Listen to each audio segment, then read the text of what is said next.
To all the geeks and nerds out there, today I'd like to talk about iron farms in 1.16. There's been some changes and I think it's about time I went through all the details to show you exactly how iron farms work, how you can control iron golem spawning and all the requirements there are for the villagers. Alright, so let's get into this. We've got 3 different designs to show you and of course I've got a wide range of demos set up to show you exactly how this stuff works. Before we start talking about how iron golems spawn and how iron farms work, here is the first of 3 designs we're going to talk about today. This is a tower that has 10 modules. Each module has 3 villagers and there's a spawning platform for the golems to spawn. We also have some zombies that cycle through the middle to scare the villagers and create the golems. All the items fall down a central chute and go into the item sorter underneath, where we separate the poppies from the iron. The poppies go into this composter for bone meal, and all of the iron ends up in these chests. And this design here is going to produce just over 25 stacks of iron per hour. Now that is pretty good, but not as good as the other 2 designs, because this one is in fact the least efficient of the 3 designs we've got to show you today. The next one is over here. Here is the second design, and this one is super simple. There's hardly any blocks required. There's only 8 pods of villagers, and this one is almost twice as efficient as the first design. This one will produce just over 46 stacks of iron per hour. We have a pillager in the center, bobbing up and down, scaring the villagers around them, and each of these villager pods have their own spawning platform. The iron golems spawn in the water and then get flushed down into the killing chamber underneath and killed with lava. And here is the third design. This is super simple, super small, and this could be the most efficient iron farm in 1.16. Well, we'll go over the details later to show you and see what you think, but this one will produce over 50 stacks of iron per hour, and there are 8 pods over in the Nether. We'll show you that a bit later on, but before we do that, we've got a whole bunch of stuff set up over here to explain exactly how iron farms work, exactly what controls the iron golem spawning, and all the things you need to know to build your very own iron farm. A bit later in the video, we will return to our iron farms and explain exactly how they work. But for that to make sense, I want to go through a few details about how iron farms work, how we can spawn some golems, and what the rules are, and yeah, basically what you need to do. So let's start off with the basics. So what do we need? Well, we need 3 villagers. They don't need to have a workstation or a profession, but they do need to have slept in the last 20 minutes. On top of that, they need to be scared by some mob. In this case, we've got our friend Bob the mob. He's going to scare these villagers. So if we let them see each other, they will get scared. They will wonder what to do and they will talk to each other, and then shortly afterwards they will spawn a friend to defend themselves. There he is, and you can see that he is pretty cross with Bob. Bob is not very popular, and that is what we need to do to spawn a golem. Now when we talk about our villagers, they need to be within a certain range to count as being buddies, and that range is this big square which is 10 blocks away from the villager that wants to spawn the golem. So as long as all of those conditions are met, then the iron golem will spawn. Of course we need to take him off the platform and kill him, but that is the basics of how it works. But there is a few more details than that. So let's get on with the next bit. The sun is going down, and that means that villagers want to sleep. Now, the important thing here with iron farms is you can't constantly scare villagers, because if you do, they will not sleep, and that means that eventually the iron golems will no longer spawn. So what we've got here is we've got a couple of setups that you can do to break the line of sight between the mob that scares the villager and the villager themselves, and that means that they will be able to hop into bed, and that will just count as sleeping. So as you can see, these villagers here, they're trying to sleep, they jump in, and that counts. That's all we need to do. That's good enough. They don't need to stay in bed for very long. And likewise over here, we've got another setup with a zombie in some water, and we've got these villagers that are jumping in and out of bed. That again counts. So over here with this one, we've got our friend Bob again, bobbing up and down in the water, and to do this we just have 2 copper walls, some water source here flowing this way, and then with a mob inside this tube, and they will jump up and down, breaking the line of sight on their own. No complicated redstone or rails required, and that works. So here we go, we can see the golems that are spawning on top. So that's an important thing to know, is to make sure you're not constantly scaring your villagers, and you need to break the line of sight to allow them to sleep. Next up, let's talk about this gruesome lot. These are the mobs that can scare a villager and force them to spawn a golem. And they have some different characteristics. So first of all, these 3 here, the zombie, the husk, and the drowned, they have a scare range of 8 blocks. So if you're going to use one of these mobs, then they need to be pretty close to the villagers for them to be scared. Obviously, they've got their own pros and cons. You need to make sure that your zombie doesn't burn up and die. And of course, if it's in water too long, it will turn into a drowned. Husks won't burn in the sun. And obviously, drowns have some different mechanics when they're inside water. Sometimes they float, sometimes they sink, depending on the time of day. So some different options there, but make sure you take care of the scare range. That is very important. The next mob over here is the Vindicator. This one has a bigger scare range of 10 blocks, but this one of course is a little harder to get in survival, but that's something to consider. Over here we have the Ravager and the Evoker. They have a 12 block range. Again, pretty difficult to get in survival. Not impossible, of course, but yeah, definitely more interesting, shall we say. And over here we have probably the most interesting one actually that I like to use. This is a Pillager, and it has the longest range, the longest scare range of 15 blocks. So you can put this guy in the center and have your villagers quite spread out around him, which might make sense for the ranges we'll talk about shortly. Now, one of the things about a Pillager is that when it spawns in survival, it comes with a crossbow. And that, of course, is a ranged weapon, and if you're not careful, it will shoot your villagers and kill them. But you can, in fact, pacify a pillager. I'll show you how to do that a bit later on, but there is a way to do that, and that means this mob can be super useful indeed. Next up, I'm running 2 experiments to work out how far away golems spawn from the villagers. So over here we have a big spawning platform above some villagers and a zombie. They are just underneath. And also we have some command blocks. And what they are doing is they are detecting whenever a golem spawns. They are deleting the golem and placing a gold block on the floor so we can see exactly how far away the golem spawned from the villagers. Now I'm currently speeding up the game using carpet mod, so that will give us some results a bit quicker. And over here we have a very similar setup, but instead of a flat plane, we have all of these different platforms at different levels. So hopefully from this we can work out how high above and below golems spawn in relation to the villagers. The experiments have been running for quite some time, and I think we've got some results now. As you can see from the shape, it is a square, so golems will spawn in a square around the villagers, but it's a lopsided square. If we look above, we can see here this sea lantern, that's where the villagers are, directly under that block, but that is not in the center. And I've actually counted out the blocks and put down these signs. So if we are facing north, so looking that way, which is north, it is 8 blocks away. So the villagers are here, and then we can count out 1, 2, 3, 4, 5, 6, 7, 8. But on the south direction, going the opposite way, it's only 7. So 1, 2, 3, 4, 5, 6, 7. And that is the same for the west and east. So west is 8 and the east is 7. And in terms of the height, the golems will spawn 6 blocks above and 6 blocks below the villagers. So here we have our villagers and they are standing on the sea lantern. Let's call that block 0. And if we count up, we can go 1, 2, 3, 4, 5, 6.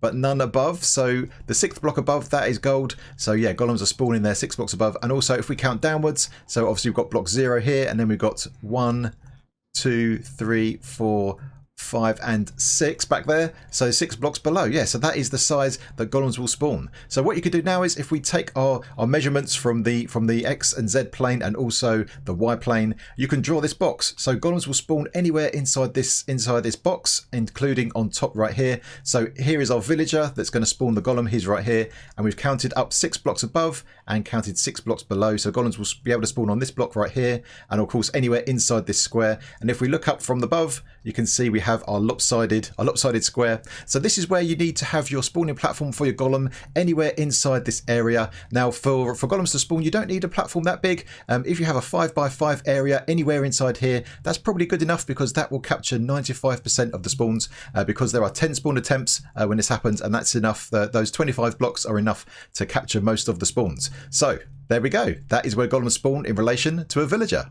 But what about if you want to block golems from spawning? Sometimes we have our iron farms inside buildings or with some terrain nearby.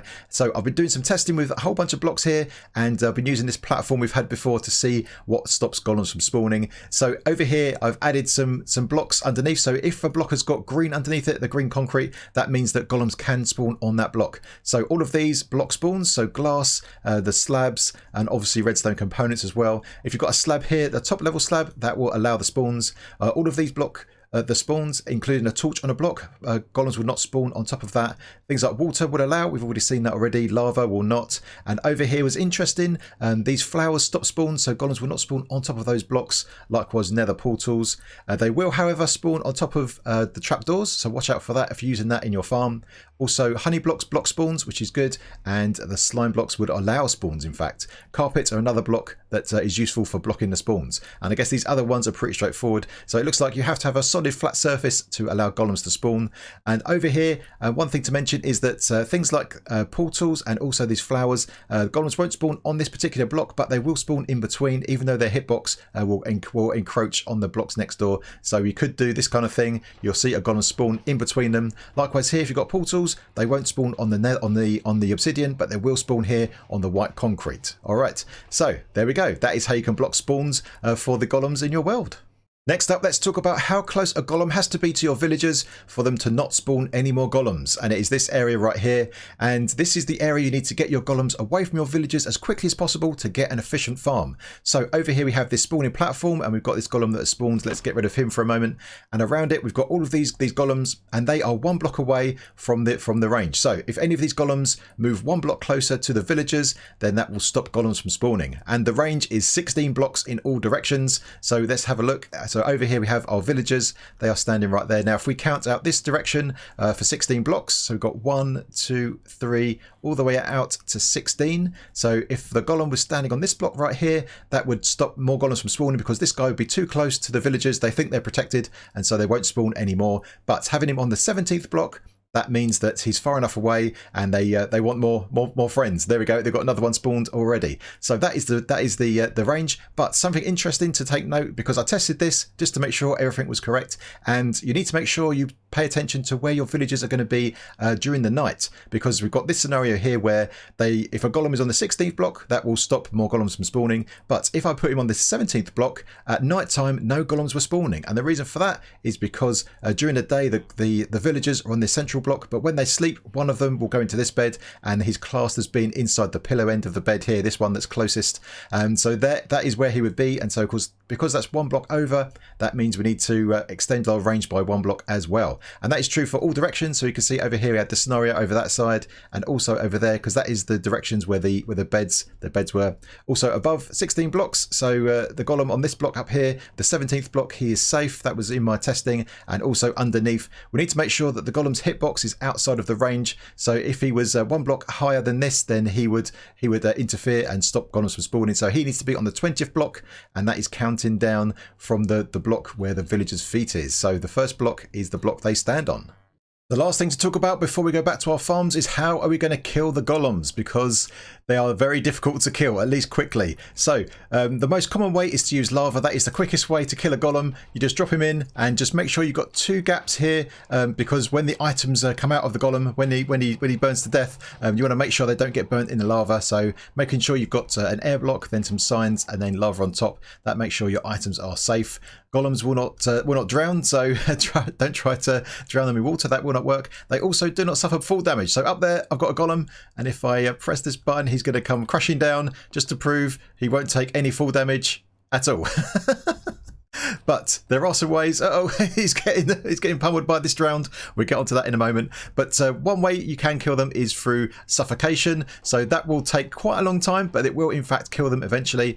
Also, wither roses, they'll take damage from those. You can kill them with wither roses. Of course, that will take a long time as well. You can use mobs to kill them. So here we've got some ranged mobs. So let me spawn in a golem over here. Let's see. So all of these guys will now target this golem and give him a hard time. One thing to worry about here is that when he is red, he's actually invulnerable. So if once one guy hits them, some of these other projectiles are going to bounce off of him, because he's invulnerable for that moment while he's red. Now what can happen there is that those projectiles can bounce back and in fact hit these mobs, so you need to be careful where you place them. And also these kind of arrows and stuff, they are more entities in the world that can create lag if you have too many of them, so something to be aware of. But those mobs will kill the golems. You can also use an evoker as well. So if I spawn a golem over here, he gets his vexes, gets the vexes to do the dirty work. Also, the fangs will come out and kill the golem. That's also a cool way to do it, because that's a ranged weapon, but also it won't create other entities apart from the vex, of course. But there you go. He's taking damage already.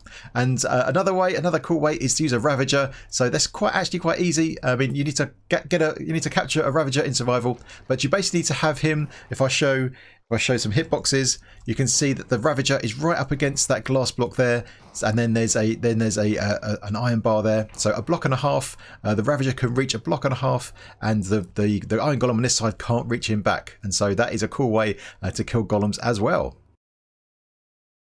We're about to take a closer look at our farms, but before we do that, let's talk about efficiency and what we're going to do to compare the farms to work out which one is more efficient. So Basically, the key thing here is to get the golems away from the villagers as quick as possible so they can spawn more golems, because if they're inside the detection range, as we saw earlier, they will not spawn any golems. So the longer they hang around, the more the delay there is for the next golem. So basically what happens here is that the villagers can spawn a golem every 30 seconds from the last time they've seen one inside their detection range. And then it seems from my testing that there is then a 5-second delay before the golem actually spawns.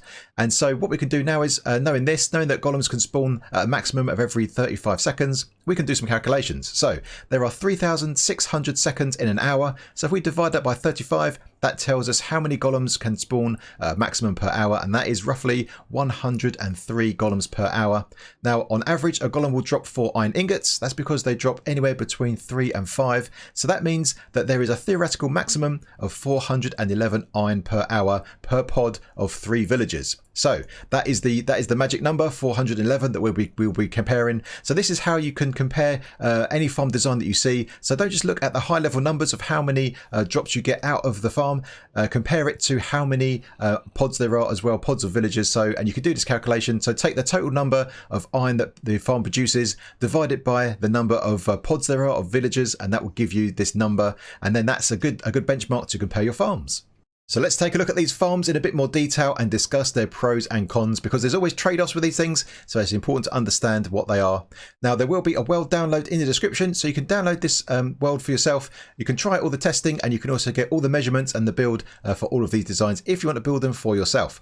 Now, you may well notice that there are some extra information above each of these villagers. This is a feature of Carpet Mod that I have enabled. Again, there'll be a link in the description to that if you want to try it for yourself. But basically, there are 3 parts. There is a moon shape here. If that is green, that means the villager has slept in the last 20 minutes and meets that requirement. This other symbol next to it, if that is green, it means the villager is scared. They are in panic mode.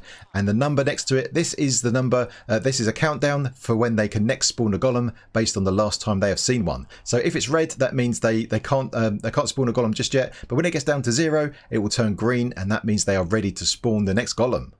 Let's review the numbers for this farm so we can compare it with the others. So this farm will produce 1,635 iron per hour on average, which is 25.5 stacks. And that gives us an efficiency, because there are 10 pods. If we divide that number by 10, that gives us 163.5 iron per hour per pod. Now, if you remember from before, our theoretical maximum is 411 per hour. Now, that is a big difference. So that tells you this farm is not so efficient.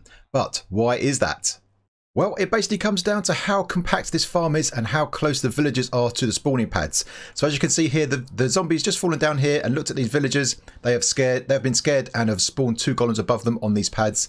And as you can see now, their countdown clock started to go down, and in fact it went back up again. So that is one inefficiency, because the golems are staying here for a very long time. The countdown started, but then had to restart again because the golems were still here, still within range. But of course, those numbers are going down. But what's going to happen now is, as you can see, the golem, the zombie, should I say, has fallen down here, spawned the next lot of golems. Now that is now in range again of these villagers, so their countdown has started again. So again, that is delaying the time that they can spawn a golem. So that is the main reason, in that having these pads close together is one thing, but also the golems hanging around on these platforms for a long time means that villagers can't spawn golems quick enough.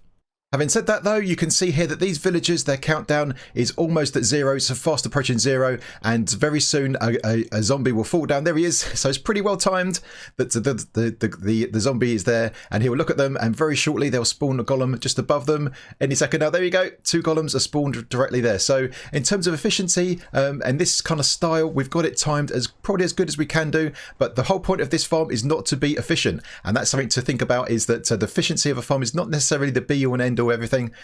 This still produces over 25 stacks of iron. That is quite a lot, so and probably enough for most players. But what I wanted to do here was do something a little bit different and show that you don't have to do the standard design that everyone does. You can be inventive and try and do something different, especially with the zombies that go around in a circle and kind of cycle around to scare the villagers. Now, how that works is we basically have a water column at the top here. There we go. Here's a zombie, well timed. He comes along here. He's pushed along and he falls down a glass tube, lands lands in a cobweb that will hold him here for some time. There is a gap here of 2 blocks, so there's plenty of time as he sinks down to see the villagers and scare them. And we've put some trapdoors here. They don't have to be iron, but trapdoors here just in case he tries to walk out, that there's not enough gap for him to walk through. So that is pretty cool. Now, if we go down to the very bottom, so you just replicate those layers all the way down to as many of those as you like. And when you get to the bottom, we have this kind of setup. So we have 2 cobble walls here with a water source here flowing this way. That's when the zombie falls down, he'll be pushed this way. And because a cobble wall is basically 1.5 blocks, he's already at this height, and then that will push him up onto the soul sand right here. We then have a gap over here, because what's happening here is we have a water source here that then flows this way, that then pulls him into the water flow that goes up into the bubble column. We've got some gates here just to hold the water back. They don't have a hitbox, so that won't stop him. And in fact, here comes another zombie. This is well timed, so hopefully we can just see this happen. He'll go down here, get pushed along, no chance of getting stuck, and he's up again all the way to the top, ready for the next round. And in terms of item collection, here we have 2 golems burning. There's a piece of lava in the corner, and there's water flow that pushes the golems in there. And as you can see here, just underneath, we've got some water flows as well. So once the golems burn up, they will drop their drops in the water, and they get pushed over into this central kind of column that goes down. Now there is a cobweb here as well. That is there to stop the sideways momentum. So once the iron comes through here and drops, it will just drop straight down, and that means we don't have to build a full tube here. Now you could get away with not having cobwebs and just building a tube if you like, but again, I just wanted to do something a little bit different, a little bit more interesting. And that cobweb is directly above this hopper right here that will take it into the sorting system, where we can just, this is a standard sorting system to sort out the poppies, and goes into the composter with the iron that's trapped over here. And now let's take a look at design number 2. As you can see, this is totally different. All of the items here are spread out, all the components are spread out, and we have in the center, we have a pillager jumping up and down on some water like we've seen before. But first of all, let's talk about the pillager and how you get him pacified, because when these guys spawn in survival, they have a crossbow and they're very dangerous. They will shoot your villager. So let's talk about how you pacify them. It's very straightforward. In fact, what you need to do is get a villager over here. This is the target villager. Get yourself a pillager and get him opposite the villager with a block and a slab on top, and he will continually shoot the target, but his arrows won't make it. They will get stuck in the slab, and yeah, eventually his crossbow will break, and then he'll just be pacified. He'll still have the 15 block scare range. Make sure you name him so he doesn't despawn. But yeah, once his crossbow is broken, we can then use him in a farm to scare our villagers and spawn those golems. Before I show you how to build this farm, let's talk about some numbers. So this farm will produce on average around 2,983 iron per hour, and that is for 8 pods. We've got 4 on this bottom layer and then 4 above as well, so 8 in total. So if we do our efficiency check, that will give us approximately 372 iron per hour per pod. If we divide the iron number there by 8, that gives us that efficiency, which if you remember from our previous maximum efficiency kind of calculation, that's pretty close to the 411. That's pretty good going, and that is a total of 46.6 stacks of iron per hour. So very good indeed. And actually, if you look at this thing, it's really simple. There's hardly any blocks here to put together. It's basically the pillager in the center. He's standing on 2 cobble walls. There's a water source there flowing this way. That means he bobs up and down. And then above him, we've just got some blocks here. We've optionally got some pistons. So if you want to turn the farm off, you just flip this lever and it brings down the glass, breaking the line of sight. And so no more golems will spawn at all. So this is pretty simple. And in fact, just looking at this, you can see we've got 4 pods around the central pillager, and then the spawning pads over here. This is where the iron golem spawn, get washed away over to the side and down into the killing area, which is just some water leading into some lava. So pretty straightforward stuff. Now the downside of this farm, the efficiency, why is it lacking some efficiency? Well, 2 things really. First of all, the golems here, they spawn on this pad here, and they take quite some time to get off the pad. So they the water pushes them this way till they get to here, then they fall down. So they are staying inside the range of these villagers for a long time, and so their last seen countdown clock is delayed because of that. Also, the villagers here on the second level, they've got a secondary problem, and that is the golems from the top fall down here and actually pass through their detection range that we saw earlier. Again, that can reset their timers, so that will also affect how often golems can spawn. And I guess one other thing is, if you look closely at the second symbol here, it's flashing between being scared and not, and that is because obviously the pillager here is jumping up and down. We need that because we need these guys to sleep, but we've got a very simple mechanism here, so there's probably some improvements you could make to that as well to kind of sharpen up these numbers. But what we do next is I'm going to lay down some blocks here to show you exactly how far away all of these things are from each other, so you can build this for yourself.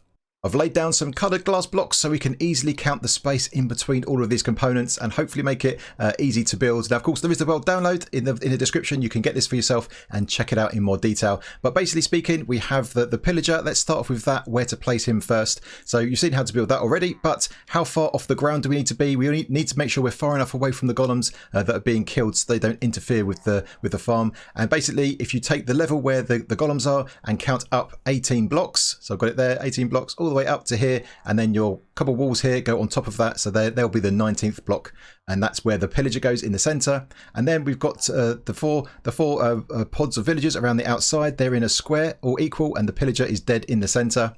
And these beds should be a total of 11 blocks apart, so there's 11 glass blocks here between the beds. And also the pillager, just to make sure, should be 6 blocks away. So these coloured glass here, there's 6 of those between the pillager and this block here that lines up with the pillow of the bed over there. So next up, where do you put the spawning platforms? Well, they are a 5x5 of solid blocks, with water on top, fences around the outside, and then some fence gates underneath and on the side here to hold the water up. And that should be a total of 5 blocks down here and then 2 blocks away from the beds just there. So that's where you position those. Pretty straightforward stuff. And then to do the layer above, you build the whole thing again. So the pillager, the beds for the villagers, and also the spawning platforms, exactly the same. The only thing you need to know is how far up do you need to do it, because you don't want these villagers detecting the golems that spawn here. And that is, if you put a block up here and put it on top of the spawning platform and count upwards, that is a total of 20 blocks all the way up to here. And then you can put the block here where the villagers stand, and then obviously this is where you build your next level. Now, one interesting thing, just to kind of just as a double check if you like, is to make sure that the villagers in the corners don't see the golems that spawn on the opposite corners over there and over there. And that's to make sure, we have to make sure that we're out of range. And if you remember, our range is 16 blocks, and we have to count from the feet of the bed because the villager can occupy the pillow end. So if we count these blocks right here all the way along, they are 16 blocks, which is the detection range up to here. And if you look up here, we're right at the edge here, just outside of the spawning pad of this. So the villagers shouldn't be able to see golems that are going to interfere with the numbers. Let's talk about design number 3, and this one is something kind of special. So I've tried my best to make this as efficient as I could, and interestingly, we did the calculation over there a bit earlier about the max efficiency. Now, I did that before. I've done the fine tuning on this to try and get it as good as I could, and it actually worked out pretty well. Now, I've been using Carpet Mod to track all of the numbers here. So for all of the testing I've been doing, I've been running Carpet Mod. You can speed up the game using a tick warp command, and I've been running this for just over 7 hours, and here are the numbers. So I've written them down on some signs, but there is the kind of evidence, if you like, that I've been testing this stuff for real and not just like leaving it for 5 minutes. So 7 hours worth of testing, and this version of the farm will produce 3,281 iron per hour. And there are 8 pods over in the Nether. We'll go and check it out in a minute. So that's 51.3 stacks. And in terms of efficiency, check this out. We're only 0.9 of an iron ingot away from max efficiency. Well, as providing our calculations there were kind of right. So look at this, 410.1 iron per hour per pod. So this is pretty efficient. I mean, as you can see there, there's probably a little bit of space there. I've got an idea of what that might be, but yeah, let's head on over to the Nether and see how this thing works. Is this the most efficient iron farm in 1.16? It could be, maybe, I don't know, but I think it's pretty cool if it isn't. So yeah, let's take a look at this thing. So as you can see, it's pretty straightforward. It's actually, there's not a lot of blocks here to worry about. It's pretty actually straightforward if we talk this through. So in the center, we have a pillager, as we've used before. Now we don't have water in the Nether, so we can't use the bobbing up and down trick, but we're using some redstone instead, but we'll talk about that in a second. We have our usual 4 pods of villager all the way around the outside, being scared by the pillager. And above them, their spawning platform, again, doesn't have water, but instead we have these portals, and the golems can spawn on the white concrete, and then as soon as they spawn, they intersect with the portal and get teleported to the overworld immediately. We also have these spawning platforms all spread out by exactly the right amount of blocks, so even if a golem spawns over there as close as possible to us there, and this villager over here checks for golems in the same tick, it won't see them because they're too far away. So we've tried to make this as optimized as possible. So this is one layer here, and of course we've got another layer down there. If you want to create more iron, if you need more iron than these 8 will produce, then you just have to create more and more of these layers, yeah, to produce more iron.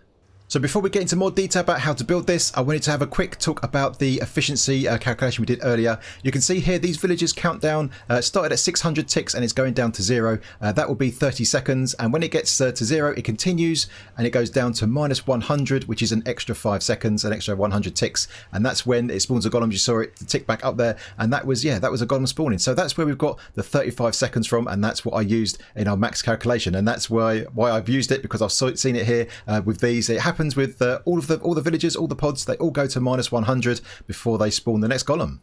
And so to build this, what are the measurements you need? Well, let's start off with the pillager in the center. We'll talk about the redstone again in a second, but he's here in this little tube. And if we count out for the blocks outside of this, so these colored blocks I've laid down here, we've got 7 blocks of this colored glass right here up to here. And that lines up, the 7th block there lines up with the pillow of the villagers over there.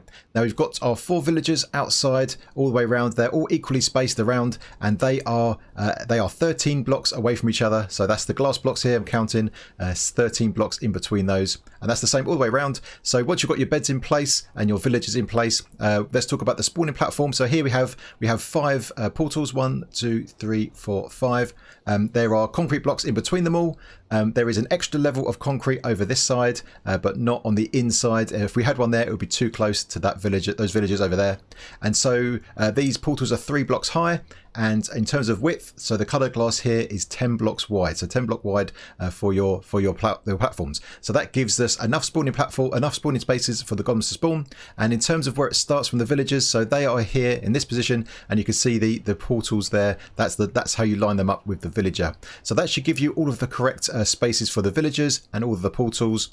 And if you want to build more layers, so I've got another layer down here. So we've got our portals. There's a layer of glass above just to stop any spawns, but if you do this and count these coloured glass blocks all the way up here, there is in fact 20 of those, the 20 spaces, and that makes sure that any golems that spawn down there, the villagers up here don't see them. So make sure everything is out of range. So I think that's all of the measurements you need. Now, of course, as I said before, there's a world download, so you can definitely get this down and have a look at it in more detail. Now, the last thing to do is to talk about this redstone, how we set it up, and how it controls this pillager. Next up, let's talk about the pillager and this system underneath that is going to lower him, which is going to happen. There it is pretty soon. So he drops down and you can see all of the villagers sleep, and he only drops down for a brief moment, but that's long enough for all of the villagers to sleep if it is nighttime. That still works even if you're in the nether. So let's see how this thing is built. So we have 2 hoppers pointing into each other. This is a classic hopper clock, and one of these hoppers is filled up with 5 stacks of items. Any items, doesn't matter what they are, but 5 stacks in one hopper. And then each of these hoppers on both sides is symmetrical. So you have a comparator coming out of each of the hoppers. That goes into a solid block with redstone dust on the top. Same on this side as well. Then we have 2 pistons here next to the dust. They are sticky pistons. And then we have a redstone block just here. So that is the hopper clock. So that will fire roughly a little bit over every 4 minutes. And then on top of that, we have an observer facing downwards looking at this block right here. And so when this moves, that lights up this redstone dust, which is on top of the observer. Then we go into this repeater, which is on the second to last setting, just like that. That goes into some redstone dust, which is then into this decay clock, which will gradually decay down. And so this is what turns the torch off just for that brief moment and then re-enables it again just for the right amount of time. So hopefully that is enough to build the clock underneath. And don't forget this piece of carpet here, that's there to make sure that nothing spawns on top of that piston. Nothing else here is spawnable, and of course you have to do that if you're doing multiple layers. You have to do it for this pillager here and also this one down here, but it's not too complicated. I think that's pretty straightforward. Now, looking at this, it's not actually that bad, I don't think. So obviously if you need more iron, then you need to create more of these layers either on top of each other or next to each other. But let's head on over to the overworld, talk about the killing mechanism and also what we need to think about in terms of chunk loading. Here we are back in the sunny overworld, and we can see our golems coming through the portal. Now the important thing is, first of all, is to make sure this portal is going to link up with all of the portals over in the nether. So find the center point of all of the portals in the nether, depending on how many you make, and then you need to do the calculation to get the position over here. And to do that, you need to times whatever the coordinates are in the nether with 8, and that will give you the x and z coordinates over here. The y value you keep the same, and that should give you some coordinates, and then you build this over here. Now how this works is we have some water, so you can see we've got water flowing this way and also water flowing this way. Now as you can see here, most of the time what happens is the golems will teleport in and spawn on the obsidian, and because they're bigger than a single block, the water over here intersects with their hitbox and they're dragged out over here, and then they drop down into the lava. There again, as before, there's the two gaps. There's a two gap here, so their head is in the lava, they die. There's some water underneath flowing this way into the center and this way into the center, and then there's some hoppers underneath gathering all of the items. Now behind the portal we also have some more water here, because sometimes the golems spawn and they're slightly on this side, so this water pushes them through. There we saw one there, and that pushes them that way and make sure they go all the way across. We also have to make sure that we have water just on this side here, on this pillar, because sometimes, like that guy, they spawn inside this block, and so we want to make sure we pull them out of the block so they don't die of suffocation, which is also possible. So this is how the portal looks on this side. You can see there that guy got pushed over here, and then yeah, we just pushed him back that way. He won't go back through the portal because they have a cooldown for that kind of thing. So that is how that looks, and that is how that works. Pretty straightforward. The important thing now is though is to think about having things loaded. So we've built that over in the Nether, and the idea there is that because it's 1.16, we're likely to spend a lot of time in the Nether, and so you may well have a Nether base or some kind of Nether operations, let's say. So it's probably it's definitely possible you could build that over in the Nether. The important thing now is to make sure that this is loaded over here. So the way I've built it here, this is actually in the spawn chunks of this world, so this is constantly loaded all the time, and that will that will constantly kill the golems. So this is definitely something you need to be aware of, because the golems may not come through here often enough to keep this area loaded. There are ways to do chunk loading through portals by spitting items through a portal often enough to keep it loaded, but that's outside the scope of this video. There's a few videos online. Go and check out Mango. He's got a whole bunch of videos about how to do that. So that's the important thing. You could reverse it. You could build the iron farm in the overworld and have the golems go through into the Nether. Same issue though, you're going to have to make sure you load the Nether side to make sure they get killed, and of course you don't have water, so you're going to have to solve some of these problems in a different way, but I felt this was probably the easiest. All right, so there we go. 3 iron farms, all working in slightly different ways, all with different levels of efficiency and trade-offs. And I think one thing I'd like to say is don't make efficiency the be-all and end-all of everything. Just because I've got some examples here, I've got one example here that's not very efficient. I kind of pretty efficient and pretty good for most players, and then I spent a lot of time optimizing this one to make it as efficient as possible. But in the long run, most players don't need that much iron really. So yeah, have a think about how much iron you actually need, and then maybe be creative. I'd like to issue you a challenge. So try and think up your own design. I've given you all the information you need to understand how iron golems work, how iron farms work, all of the data you need to know. And don't just optimize for efficiency, optimize for fun and some enjoyment, and see if you can create something unique. See if you can kill them maybe with some mobs. We saw a whole bunch of different ways of killing golems over there. So try and experiment with how you're going to kill the golems, experiment with how your iron farm is going to look. See if you can design up a whole bunch of making it look really good, but also make it work efficiently. So there's some extra challenges there. So there we go. Before we finish up, don't forget there is a world download in the description for you to try all this stuff out for yourself. And yeah, I'll be super interested to see what you do. And if you do create your own iron farm, then send me a tweet. Send me a picture of what you've been up to. I'll be super interested to see how that goes. So I hope you found the video useful, and I hope you liked it. And if you did, then please hit the like button. And if you're new, then feel free to subscribe. And if you've got any comments or suggestions, then get it in that comment section. All right, my geeks, until next time, I will see you later.